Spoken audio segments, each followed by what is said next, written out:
When I found out I was pregnant, visions of a happy future filled my mind. A loving husband, adorable kids, and a wonderful family living happily ever after. Little did I know, a harsh reality awaited me. This is the story of my battle with my controlling husband. My name is Patricia, and I'm 30 years old. My husband's name is Robert, a 34-year-old office worker.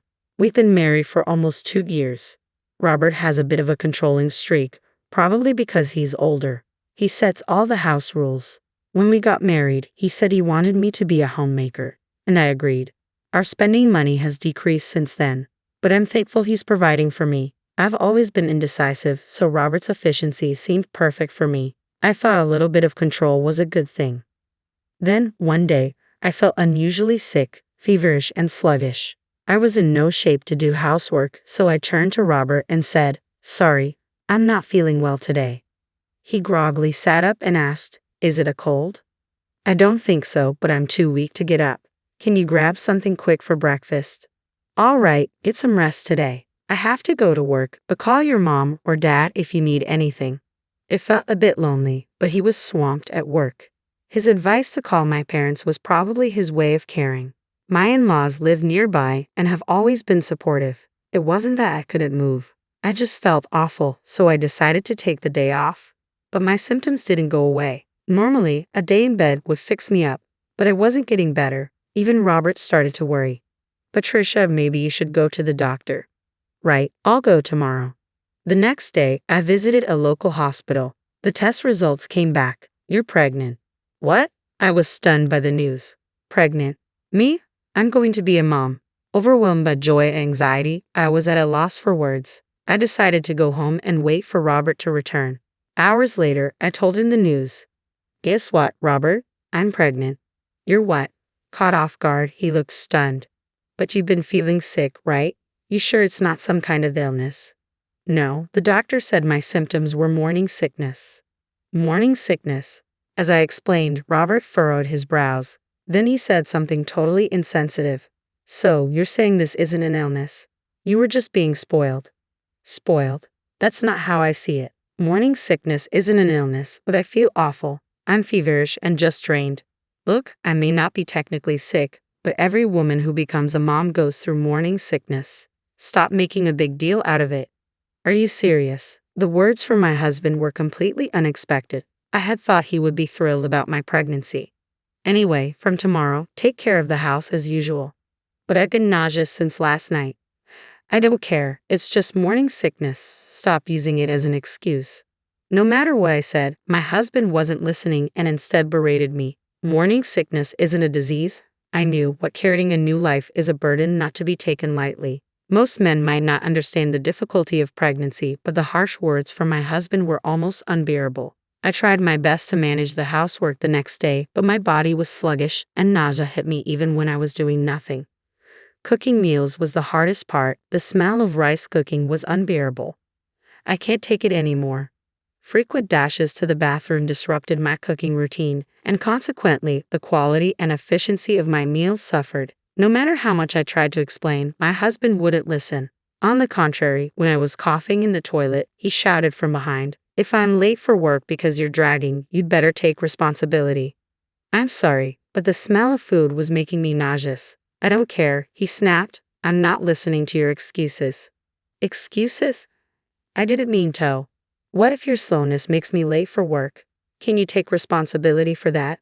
My husband kept yelling, completely disregarding how I felt physically and emotionally. I felt cornered. Somehow, I managed to finish preparing breakfast, fighting off nausea. Despite this, my husband didn't touch his breakfast. "Great, now there's no time for breakfast because you were so slow. Get it together." With that, he slammed the door behind him. Why is this happening? I haven't done anything wrong. Why do I have to be treated so horribly when I'm just trying to nurture our child inside me?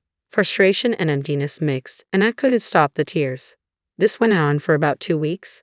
One day, after confirming my husband had left for work, I lay down. Today, my nausea was worse than ever. I needed to eat something for the sake of our baby, but even drinking water made me throw up. I must have dozed off because when I woke up, it was already noon. I needed to eat and take care of the house. Just then, my phone rang. It was my husband. With a sinking feeling, I hesitantly answered. "Hello." You took too long to answer. You weren't sleeping, were you? I'm sorry. I wasn't feeling well this morning. I was about to start on the housework. He abruptly hung up. Then a text from him arrived. Almost yelled at work, so I hung up. Patricia, are you mocking me? I felt a bottomless despair reading his furious words. My hands trembled as I held the phone. Please don't be mad. I'll do better, I replied. I'm done with you, the text read. What should I do? I needed to reply, but apologizing would only make him angrier. So what could I do? Before I could decide, another text from him arrived. The moment I read it, I dropped my phone in shock. If you can't even handle housework, abort the child. Abort our child? Everything went dark. My emotions were a mess, my breathing was erratic, my heart pounding. We were blessed with a child. I thought we'd be happy as a family, but my husband didn't even try to understand my condition. He even denied me and our unborn child. I couldn't let this go. I couldn't stay silent after being told something like this. I picked up my phone from the floor and texted him. Understood. I packed my bags, explained the situation to my parents, and asked them to pick me up. After I left, multiple texts from my husband arrived. Where are you? If you can go out, you must have been faking it. Come back now or I'll divorce you. Did this man know anything other than attacking or threatening? By this point, my love for my husband had completely cooled off. When he even called my parents' house, I told him, I have no intention of coming back, and blocked his number. Patricia, are you sure about this? You'll be giving birth alone, you know, my mom asked, concerned for her daughter. But my mind was already made up. It's okay, I'll protect this child. My mom gave me a complicated look but said, we'll support you in any way we can.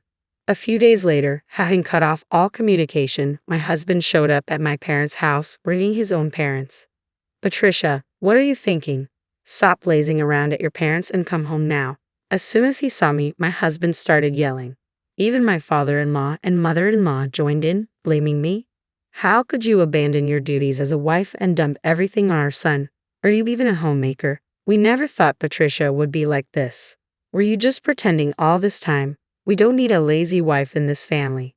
Abandon my duties. Dump everything on him. This is ridiculous. I've done no such thing. I took a deep breath and gave them a piece of my mind. Enough is enough. When did I ever dump anything on Robert? Abandon my duties. I've been doing everything I can while dealing with morning sickness. Why do I have to hear this? Shut up. How dare you talk back to the head of the household? That's what I've always hated about you, my husband snapped back. Once I started, I couldn't stop. When I'm suffering from morning sickness, you tell me to hurry up and make breakfast, stop slacking off on housework. I'm not your servant. Do you even know how hard morning sickness is? Learn about a pregnant woman's body, you incompetent fool. What kind of language is that to your husband? That's just it. You're nothing but a controlling husband who doesn't understand people's feelings, and I was stupid to mistake that for reliability. Who do you think provides for you then? I don't need such a life. My father-in-law and mother-in-law, who had been listening to our argument, hesitantly asked, weren't you just dumping all the housework on our son, doing nothing but lazing around every day exactly, using pregnancy as an excuse to make our son do all the housework? It seemed my husband had been telling them a convenient story. I told my father-in-law and mother-in-law the truth. Yes, I've had to lie down because of severe morning sickness, but Robert told me morning sickness isn't an illness and to stop being lazy. So I've been desperately doing housework every day to the point of nearly collapsing. Father-in-law and mother-in-law's faces turned pale. Robert, what is the meaning of this? Father-in-law confronted my husband, whose body was shaking. Well, that is, even now, my husband refused to admit his fault. I had enough and decided to expose his greatest flaw. Father-in-law, mother-in-law, your son told me if I couldn't do housework, I should abort the child. What did you say? Is this true, Robert? Father-in-law and mother-in-law stared at their son, mouth agape in shock. Telling someone to abort the child is unforgivable. I've done my best in my own way. Despite that, Robert never cared about my health or our unborn child. I can't live with someone like that. The collective anger in the room turned towards my husband. In the awkward atmosphere, he nervously chuckled. Okay, I get it. I was wrong. I apologize. All right, so let's just drop it, okay? At that moment, smack, mother-in-law slapped my husband. What the hell was that for? My husband looked at his mother in surprise. Enough is enough. Do you even realize what a miracle it is to have a child? You berated Patricia while she was suffering from morning sickness, forced her to do housework, and even lied to us. How much more do you need to vilify her? Mother-in-law yelled at my husband, tears streaming down her face. The intensity left me and father-in-law speechless. Then mother-in-law turned to me to apologize. Patricia, I am so sorry. I believed that foolish son of mine and hurt you. You must have had a hard time dealing with morning sickness. I know an apology isn't enough, but I'm truly sorry. Father-in-law also deeply apologized. Patricia, let me apologize as well. Our foolish son has caused you trouble, and for that, I'm truly sorry. We'll make sure he takes responsibility. Leave the rest to us. Father-in-law then turned to my husband. We're cutting ties with you, Robert. Cutting ties? Yes. A son who can tell his wife to abort the child is not part of our family. Agree to Patricia's divorce. What? We're family. Talking about divorce and cutting ties? You must be out of your mind. Patricia's feelings won't change. Make up your mind. At his father's words, my husband was speechless. He was reluctant to sign the divorce papers, but with father-in-law and mother-in-law's help, he eventually gave in. He was utterly defeated, a shell of his former self. Later, I claimed compensation and child support through a lawyer. I've decided to give birth to our child alone. I've received several texts from my husband since. I was wrong. Please forgive me. I realize you're all I have. Please come back. But I just deleted the messages without replying. My husband, now disowned by father-in-law and mother-in-law, seems to be living alone in a neglected, trash-filled house. It's affecting his work, and now the office gossip goes like this. Heard Robert got dumped by his wife. His shirt's all wrinkled and he hasn't even shaved. And she was pregnant, right? What a loser. He used to be so controlling.